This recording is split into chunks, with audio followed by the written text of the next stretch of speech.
Tomorrow night, Jon Jones makes his return to the octagon here in LA at UFC 232. The fight was supposed to be in Vegas, but was moved because of a failed drug test by Jones. Coverage of UFC 232 starts tomorrow, 6:30 Eastern, right here on FS1. And we're joined by UFC President Dana White. Welcome back to Undisputed.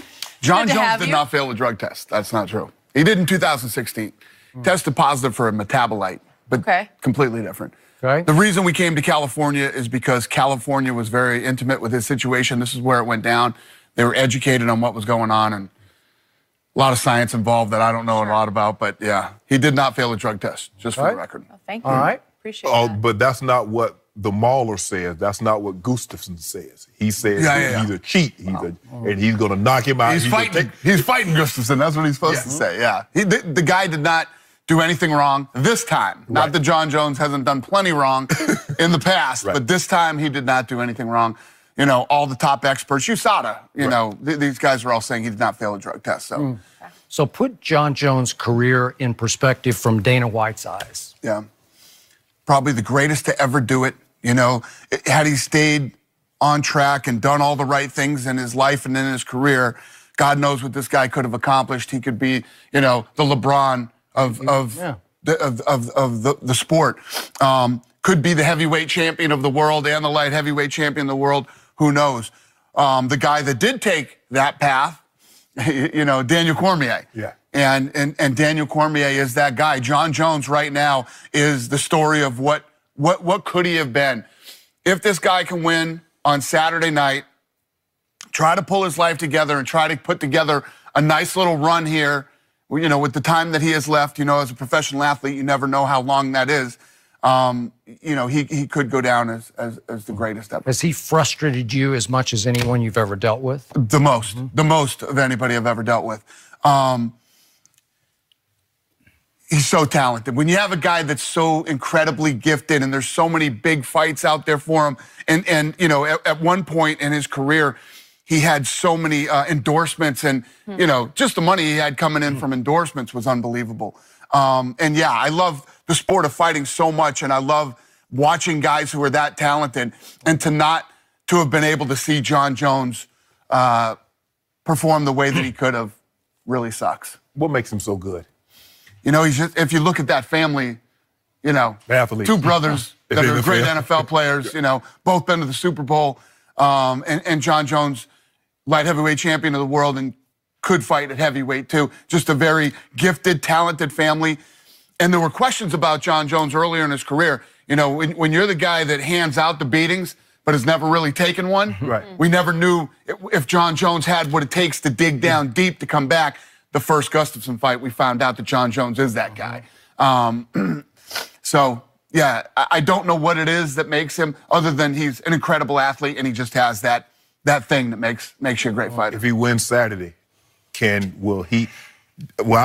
follow he and Cormier on social media. And you can't like what's going on with social media because they're making it personal. And I understand you're selling the fight, but they're getting personal, talking about slapping each other's wives on the butt, but that's neither here nor there. Could you see a situation where they fight for the heavyweight title? Yeah, I could see them fighting again, yeah. This is the fight business, and you say a lot of nasty things in the fight business. And these two, I mean, the hatred that these two have. But it's real for them, though. Is next level. You couldn't hate people worse than these two people hate each other. So, Jon Jones, what's going to happen for him on Saturday? He needs to win. Does it need to be convincing? And listen, every time Jon Jones wins, it's convincing. I mean, the guy is a freak of nature. He's incredibly talented. The question is, what happens when he leaves the octagon that night and goes home for the next 3 months? I mean, that's what you have to worry about with Jon Jones. It's not like, I guarantee you, I can guarantee you this. The fight with him and Gustafsson is going to be unbelievable. Right. The question is, and what I can't guarantee you, is what's going to happen when Jon Jones leaves that arena and goes home. Can he keep his life together? Can he, you know, stay focused, keep training? Love to get him back summertime, get him a fight again in summer, and keep him busy. So when your phone goes off, it's not whether or not somebody, well, can you bring the UFC to this venue? It's a call you're expecting about something, telling you about something Jon Jones has done. It wouldn't shock me, you know, if I get the call. This Jon is the Jones. Josh Gordon question. Yes, right? yes. So you do have a women's bout on your card, and it just could be the most electrifying women's bout you have ever had. Cyborg and Amanda Nunes. Do you see some fireworks? Yes, I think that this is going to be a very violent fight between these two. They are both, you know, you have two of the best women in the world, 45-pound champion, 35-pound champion. They were originally supposed to fight in a company called Strikeforce years ago, and it didn't happen. Obviously, they're both a lot better now. They're both world champions. Timing is everything. It is the perfect time for this fight, and it is not only is it the biggest fight in women's history, this will absolutely determine who is the baddest woman on the planet. Both Brazilian, they don't like each other. Yeah, they don't like each other, but it isn't like Jones and Cormier type stuff. Cyborg thinks she's avoided her for too long and things like that. You know, they have that kind of thing. There's no real hatred there. This isn't one of those personal type fights. But obviously, you know, when you work your whole career to get to this point right here, and this fight determines whether you're the best ever and the baddest woman on the planet. Wow.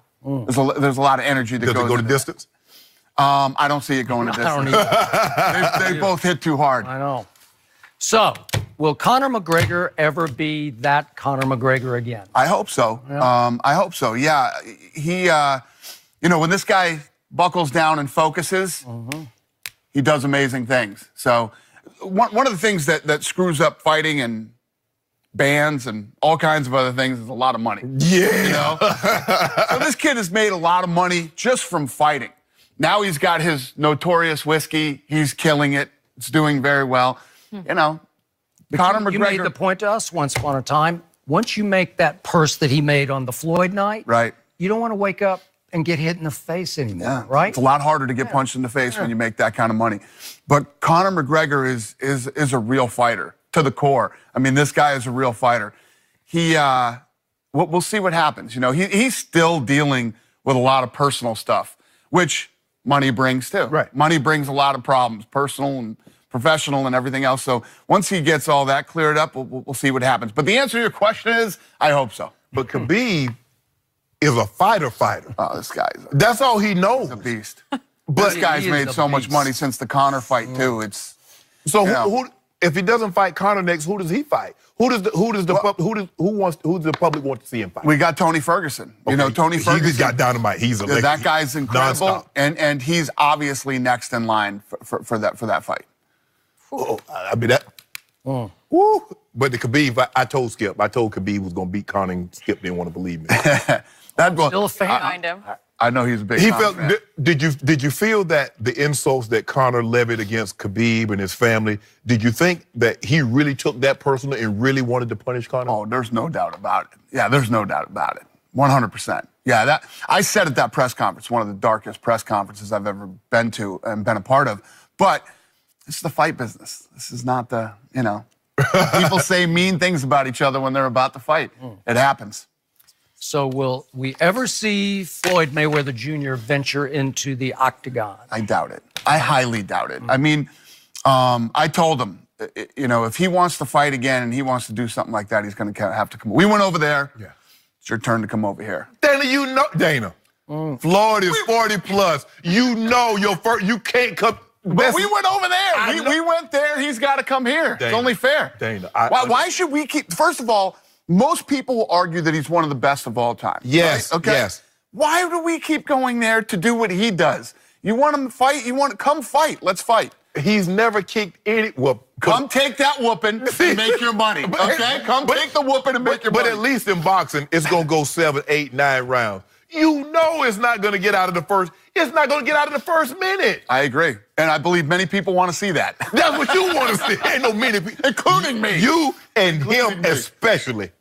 I don't know. Floyd's the greatest defensive fighter ever, right? Maybe he could dance for... Dana, will you explain to him, ain't no amount of defense if you've never done that in your entire life. Just keep them guys up off you. Isn't happening. But you guys did discuss, correct?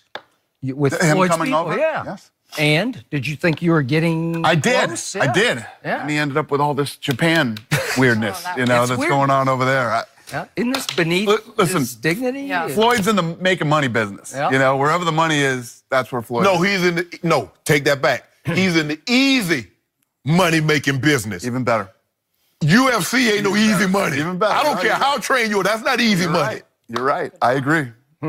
What would that payday be like if you could match those two in the octagon? I think it would be just like the McGregor. Yeah, I listen, at the end of the day, I think everybody thinks the way that Shannon thinks, and he's right, because he's absolutely right. But I think everybody would want to see it too. So yeah, they want to see him very get well. That's why that's why, I think, they love Conor. But people really thought Conor could beat him, and they want to see, when you're 50-0, everybody wants to see the guy go down. And if you think about Conor never boxing and going in, and he did a damn good job against Floyd Mayweather. He did a very good job. Yes. Yep. But Okay.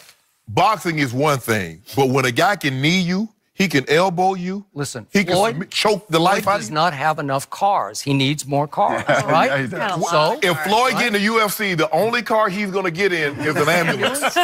It may be a hearse. That's a different animal. think of what he could prove if he actually. You can't prove nothing laying flat on your back. You don't prove anything. Skip, you got they got a light in your eye. Like, are you okay, son? What do you prove? Okay. That you got guts. I don't know if he has any guts. Well, I ain't got no guts because I ain't getting in the ring. Huh? Okay, we're going to take a quick break on that note. Much more with Dana when we come back.